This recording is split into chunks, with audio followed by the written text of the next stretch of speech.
A university student body thrives when they have positive leaders in their staff and faculty. Ball State University is lucky enough to have Debbie Davis on campus. Debbie is an assistant professor of journalism, program coordinator for public relations, and faculty advisor for Cardinal Communications. Debbie devotes her time on campus to helping her students achieve their academic and leadership success. Her educational background includes a Doctor of Education degree from Franklin College and a Master's in Public Relations from Ball State.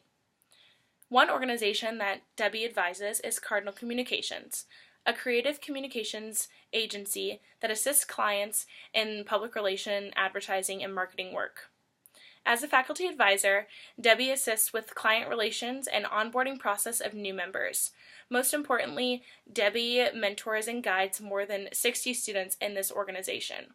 And I actually got to know Debbie through this organization 4 years ago when I first joined. And ever since then, she's been an amazing mentor and leader in my life. Throughout her various leadership roles, Debbie continuously focuses on being purposeful, inclusive, empowering, ethical, and process-oriented. Specifically, she has real-life experience with being ethical, inclusive, and empowering, and this correlates with the work she does with her students on campus. Davis understands the ethical and relational process of being a leader. Davis embodies the ethics component of the relational leadership model throughout her everyday work life. Ethics and public relations have a strong correlation, and Debbie teaches this to her students in the Law and Media course. Last semester, I was actually a student in Debbie's class for this course and got to learn about all of her personal experiences with ethics in the workplace and how, as students, we can correlate our leadership skills with our ethical beliefs.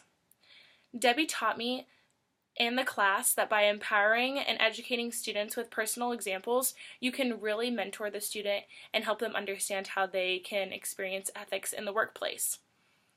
Knight and O'Leary state in the Journal of Business that ethics is linked to leadership because, like ethics, it has been increasingly a topic of concern for both practicing managers and academic researchers.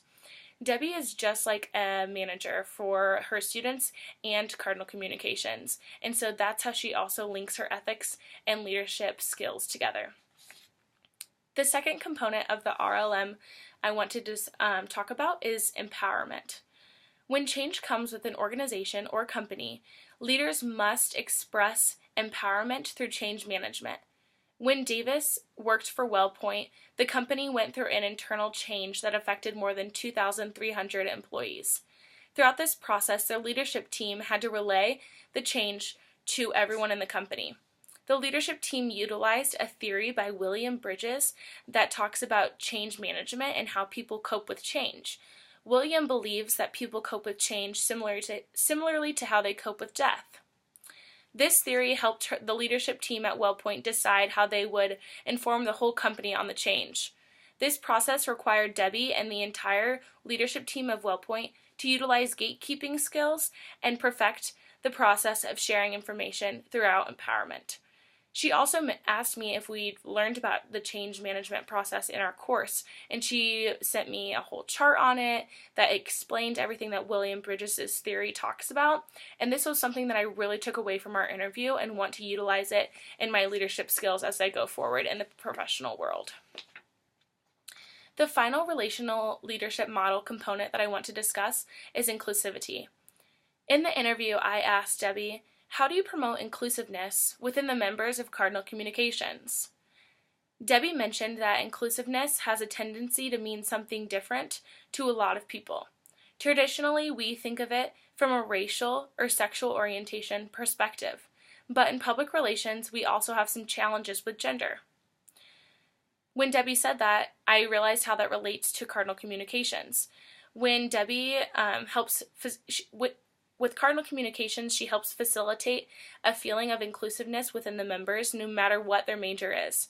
Previously, Cardinal Communications was historically an all-female organization that was mostly just public relations students, but when Debbie became head faculty advisor for the organization, she really helped us understand how to be more inclusive with different majors, and No matter what your gender is, you could be a member of the organization.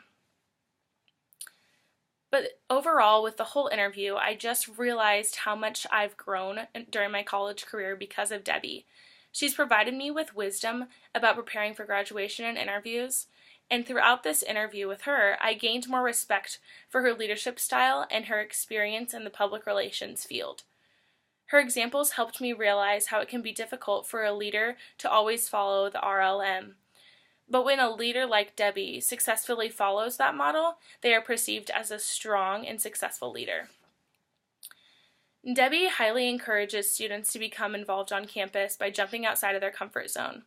In an article called A Team of Leaders by Richard Cargun, he states that leadership begins to be shared with the manager playing an important role by coaching the role to assist team members to step up into leadership roles. And that's exactly what Debbie does. She really exemplifies this philosophy with her students and members in Cardinal Communications.